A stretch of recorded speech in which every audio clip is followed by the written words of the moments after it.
তুমি চলো, তুমি আমার সাথে চলো। আরে এখানে এখানে বসে তুমি তোমার হাতে আমার নাম লিখেছিলে। হসপিটালে ওই মেয়েটা বারবার আমার কাছে কেন আসতেছিল? আর তোমার কারণ ফাতেমাই গোলামের প্রথম স্ত্রী বাবা। করো সাথে তো কইব কেমনে? এটা তো নকল টাকা। আমার চেকে নকল টাকা দেওয়া হয়েছে। এই টাকার জন্য আমার বোন মারা গেছে। গ্রামের সহজ সরল নিম্নবিত্ত লোকেরা মাসে 1000 টাকার নোট কতগুলো হাতে নেয়, তারা বুঝবে কিভাবে কোনটা আসল টাকা নকল টাকা? আমার বোনের জীবন ফেরত চাই। হ্যালো ভিউয়ার্স, দুনিয়া টাকার গোলাম নাটকের 20 নম্বর পর্ব নিয়ে দর্শকদের আগ্রহ এখন তুঙ্গে। কারণ 19 নম্বর পর্বের শেষ মুহূর্তে যা ঘটনাগুলো দেখানো হয়েছে তাতে স্পষ্ট বোঝা যাচ্ছে সামনে অপেক্ষা করছে আরও বড় বড় চমক। আজকের ভিডিওতে আমরা তুলে ধরব 20 নম্বর পর্বে কী কী ঘটতে পারে এবং কেন এই পর্বটি পুরো গল্পের মোড় ঘুরিয়ে দিতে পারে। গল্পের মূল কেন্দ্রবিন্দু এখন শেহজাদ। এতদিন স্মৃতিভ্রংশের কারণে সে নিজের আসল পরিচয় ভুলে গোলামের মতো জীবন কাটিয়েছেন, কিন্তু ধীরে ধীরে তার সামনে খুলে যেতে শুরু করেছে অতীতের সব রহস্য।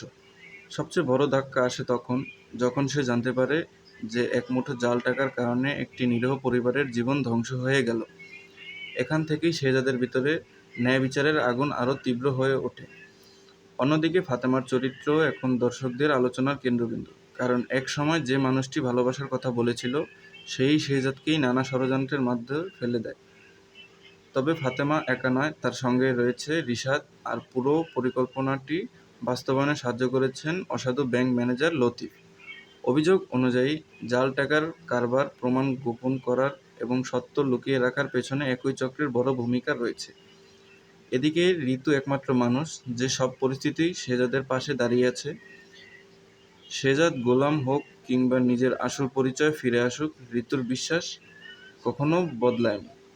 অনেক দর্শকের ধারণা, ঋতুর এই নিঃস্বার্থ ভালোবাসা শেষ পর্যন্ত শেহজাদের হারিয়ে যাওয়া স্মৃতি পুরোপুরি ফিরিয়ে আনতে বড় ভূমিকা রাখবে। সবচেয়ে বড় প্রশ্ন হলো, শেহজাদ কি রিশাদ, ফাতেমা ও লতিফের সব ষড়যন্ত্রের প্রমাণ সবার সামনে আনতে পারবে, নাকি শেষ মুহূর্তে তারাও আবার নতুন কোনো ফাঁদ তৈরি করবে? যদি সত্য প্রকাশ পায় তাহলে শুধু কয়েকজন মানুষেরই মুখোশ খুলবে না, বরং জাল টাকার পুরো চক্রই ভেঙে পড়তে পারে। এখন দেখার বিষয়, শেহজাদ কি নিজের রাগ নিয়ন্ত্রণ করে আইনের পথেই এগোবে, নাকি অন্যায়ের বিরুদ্ধে নিজের শেষ লড়াই শুরু করবে। আর ফাতেমা যখন বুঝতে পারবে যে তার সব গোপন সত্য একে একে প্রকাশ পাচ্ছে, তখন সে কি সিদ্ধান্ত নেবে? ক্ষমা চাইবে, নাকি আবারও নতুন কোনো চাল খেলবে? সব মিলিয়ে বলা যায়, দুনিয়া টাকার গোলাম নাটকের 20 নম্বর পর্ব হতে যাচ্ছে রহস্য, আবেগ, বিশ্বাসঘাতকতা এবং ন্যায় বিচারের এক দারুণ সমন্বয়।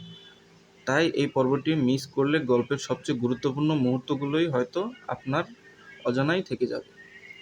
আপনার কি মনে হয়, শেহজাদ কি শেষ পর্যন্ত সত্যের জয় নিশ্চিত করতে পারবে, নাকি ফাতেমা ও রিশাদের নতুন ষড়যন্ত্র আবারও তাকে বিপদে ফেলবে? আপনার মতামত অবশ্যই কমেন্টে জানাবেন। ভিডিওটি ভালো লাগলে একটি লাইক দিন, চ্যানেলটি সাবস্ক্রাইব করুন এবং বেল আইকনটি অন করে রাখুন, যাতে দুনিয়া টাকার গোলাম নাটকের পরবর্তী সব আপডেট সবার আগে পেয়ে যান। ধন্যবাদ, সবাই ভালো থাকবেন।